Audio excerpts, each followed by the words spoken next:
ang nag-deliver papunta sa bahay nila Pangulong Bongbong Marcos at Speaker Martin Romualdez mag-insert o magpasok ng 100 billion worth of projects sa BICAM.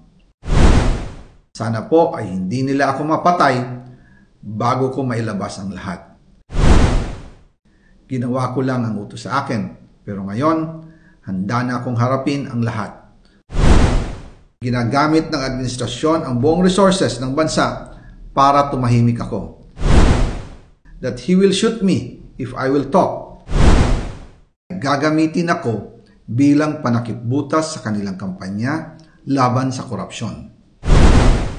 Hindi na ako mananahimik, ilalabas ko ang lahat ng katotohanan. May resibo, may ebidensya, at may pangalan. Para sa bawat Pilipino, alam ko na buo ang galit ninyo sa akin ngayon. Nauunawaan ko rin kung bakit, lalo na at malaki ang halagang nakataya.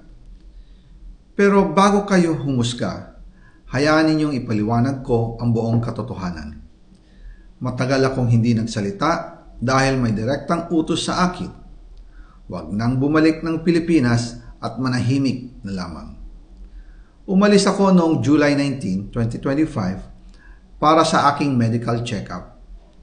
Nakaplanong bumalik pagkatapos ng SONA ni Pangulo. Pero habang papauwi na ako, tinawagan ako ni dating Speaker Martin Romualdez at sinabihan, "Stay out of the country. You will be well taken care of as instructed by the President." Noon naniniwala pa ako sa kanila, kaya't hindi ako bumalik.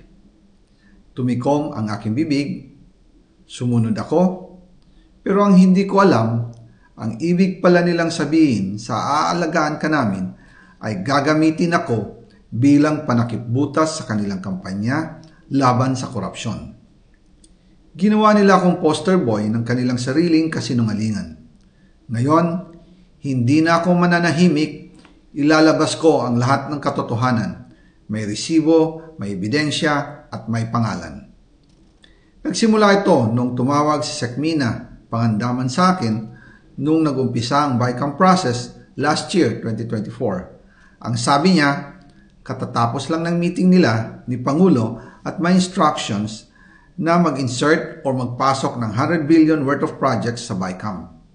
At sinabi pa ni Sekmina, you can confirm with Yusek Adrian Bersamin dahil magkasama sila sa meeting ni Pangulong BBM noong araw na yon.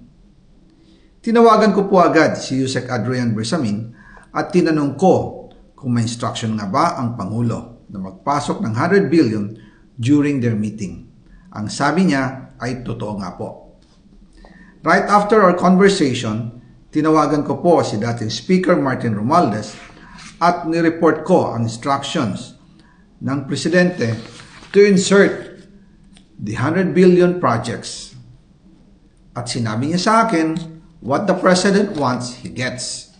After ng ilang araw, nag-set po ng meeting si Sekmina Pangandaman at Yusek Adrian Bersamin sa amin ni dating Speaker Martin Romualdez sa Aguado Building in front of Gate 4 ng Malacanang at nandun din po si Yusek Jojo Cadiz. During the meeting, binigay po ni Yusek Adrian Bersamin ang listahan na worth 100 billion. Tinanong ko po si Yusek Adrian kung saan galing ang listahan. Ang sagot niya, galing kay PBBM mismo at binigay niya ito mula sa brown leather bag. Nung sinabi po ni Yusek Adrian Bersamin yung brown leather bag, naalala ko noong nasa Singapore kami right after the elections of May 2022 sa Hilton Hotel, kami ni dating Speaker Martin and PBBM habang pauwi at pabalik ng Pilipinas, hinabol ng PSG ang brown leather bag at ang sabi ni PBBM, maiwan na lahat, wag lang ang brown leather bag. Kaya naniwala ako na utos talaga ito ng Pangulo. Pagkatapos ng ilang araw, I informed sina dating Speaker Martin Romualdez, Sekmina Pangandaman, Yusek Adrian Bersamin, and Yusek Jojo Cadiz na kung pwede 50 billion lang ang ipasok sa program funds dahil so sobra ang DPWH funds versus sa DepEd. In practice, hindi pwede na mas malaki ang budget ng DPWH kaysa edukasyon. And yung balance na 50 billion, ilagay na lang sa unprogrammed funds for the 2025 budget dahil Office of the President din ang nagre-release ng lahat ng unprogrammed funds. Pagkatapos ng isang araw, tinawagan ako ni Sec Mina at sinabi ang mensahe ng Pangulo. Ipasok ninyo yan dahil pinangako na sa akin ni Speaker Martinian at hindi na pwedeng baguhin. Kumbaga, ang utos ng hari hindi pwedeng mabali. Again, I informed the Speaker and asked clearance about the instructions ng Pangulo. At ang sabi niya, wala tayong magagawa. Kaya po nagtataka ako kung bakit sinasabi ni Pangulo na hindi niya makilala ang budget, samantalang lahat na binawas at dinagdag sa mga ahensya ng gobyerno ay humihingi ng approval sa kanya si Sec Mina Pangandaman.